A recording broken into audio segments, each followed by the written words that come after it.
안녕하세요. 편의점 창업과 운영 노하우 카페지기 신철수 점주입니다. 반갑습니다. 오늘은 20년 12월 26일입니다. 오늘 다룰 이야기는 매번 새롭게 느껴지는 스태프의 채용에 대한 이야기입니다.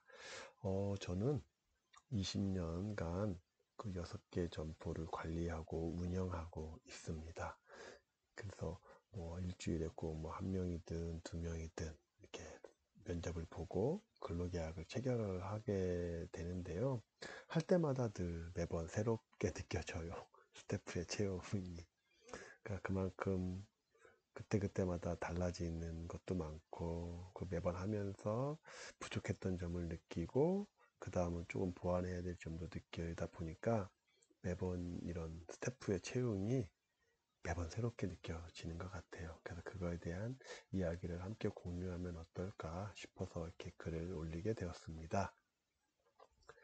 자, 보겠습니다. 몇 개 점포에서 새로운 근무자를 지금 채용 중에 있습니다. 종종 스태프 채용에 대한 글을 올리기는 하지만 매번 글을 쓰면서도 정말로 맨날 새롭게 다가오는 것이 스태프의 채용인 것 같아요.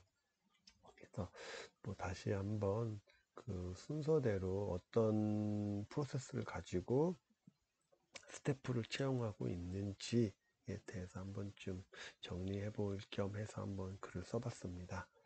1번은 해당 타임별로 뭐 알바몬, 알바 천국에 구인 광고를 올려요. 그래서 올릴 때에는 몇 가지의 규칙이 있는데요. 하나는 각 타임별, 한 타임별 구하는 게 있으면 그걸 각각 이렇게 올립니다. 뭐 예를 들면 주중, 주말 같이 올리지는 않아요. 그리고 문자 지원 양식이라는 게 있습니다. 그래서 문자 지원 양식은 뭐 따로 그게 있기는 한데 아마 다음 시간에 한번 문자 지원에 대한 양식이 6가지가 있는데요. 그것을 한번 같이 한번 또 깊이 있게 다뤄보도록 해보겠습니다. 하여튼 문자 지원 양식이 있음을 안내하고 그 지원 양식에 따라서 지원자가 얼만큼 진정성 그리고 성실성을 가지고 지원했느냐 이것을 좀 체크하는 것에 중점을 두고 있고요. 그래서 그 다음에 이제 좀 더 좋은 지원자, 그러니까 이제 진정성과 성실성에 대한 문자 지원을 보내온 친구들에게, 지원자분에게 제가 이제 통화 가능하세요? 라고 문자를 보냅니다. 그러면 통화 가능합니다.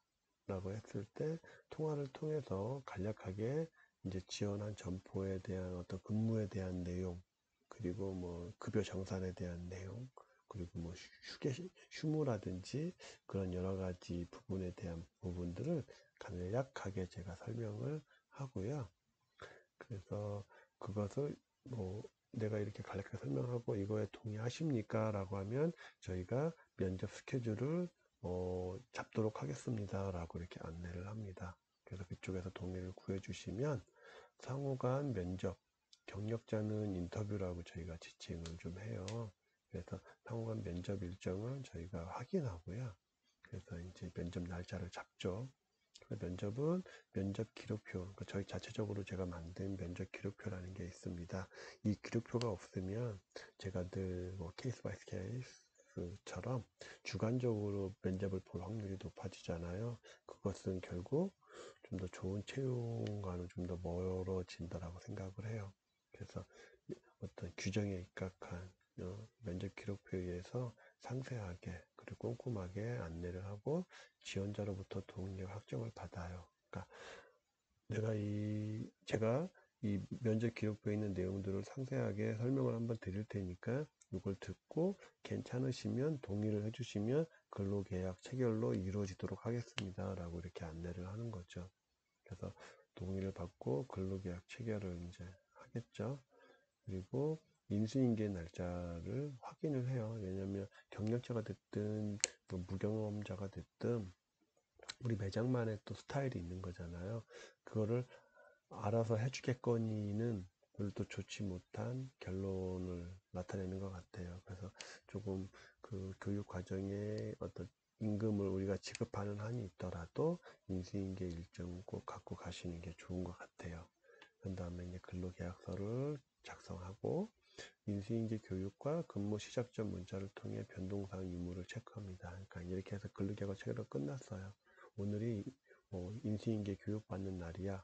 그 오전에 오늘 스탠바이 되어 있습니까? 라고 이렇게 문자를 보내는 거죠. 예, 그렇게 되면 그쪽에서 예, 변동사항 없습니다. 라고 하면 이제 또 이렇게 가는 겁니다. 그렇게 하고 근무 시작 전에 오늘 근무 시작일입니다. 변동사항 없습니까? 라고 또 보내면 그쪽에서 예, 변동사항 없습니다. 열심히 하겠습니다. 라고 하면 이제 그렇게 해서 이제 그 출발이 되는 겁니다. 그래서 비로소 근무가 시작이 되죠. 근무가 시작되면 한 주간은 피드백의 시간을 좀 가져요. 그래서 피드백은 감정이 없는, 그러니까 주관적인 어떤 그때그때마다 달라지는 그런 규칙이 없는 선에서 이루어지는 피드백이 아니라 규칙에 의한 어떤 감정이 없이 어떤 그 업무에 관련된 쪽으로만 명확하게 하려고 유지를 하는 거죠. 이런 과정을 통해서 스태프와 점포는 연결이 됩니다. 언제나 그렇지만 이런 과정이 복잡하거나 많거나 그것이 이제 귀찮을 때도 있긴 하거든요. 하지만 이런 과정이 소홀하거나 간과되었을 경우에는 그 부분에 대해 어느 정도 대가는 치르게 되는 것 같아요. 치렀던 기억도 좀 있었던 것 같고요. 그래서 귀찮더라도 면접과 교육 그리고 피드백은 꼼꼼하게 하는 게 좋다고 저는 생각을 하고 있습니다. 오늘 다뤘던 내용은 이런 내용이었습니다. 매번 새롭게 그때그때 달라지는 스태프의 채용에 대한 이야기였습니다. 2020년도도 이제 마무리가 좀 되어 가고 있네요. 2020년 1월 1일 우리가 다짐한 것들에 대해 얼마만큼 달성이 되었나요? 기억나세요? 저도 거의 기억 안 나긴 하는데 하여튼 몇 가지 다짐했던 것 같은데 기억나는 건 하나밖에 없는 것이 신통방통합니다. 신기반기하고요. 하여튼 며칠 남지 않은 2020년 마무리 잘 하시고요. 내년에는 우리 모두 건강 잘 챙겨서 다짐하고 약속했던 일들이 2021년 12월까지 기억 속에 잘 남아서 잘 지켜주고 잘 실천되었으면 좋겠습니다. 감사합니다. 오늘 이렇게 다룬 내용 공감을 받으셨다면 구독과 좋아요 그리고 옆에 종 모양이 있는데 알림 버튼까지 눌러주시면 함께 좋은 내용 공유하고 함께 성장하고 발전할 수 있지 않을까 싶은 희망을 품어봅니다. 약간 오늘 하루 또 잘 보내시고요. 또 좋은 내용, 좋은 콘텐츠 가지고 또 회원님들, 시청자분들 찾아뵙도록 하겠습니다. 끝까지 시청해 주셔서 감사합니다.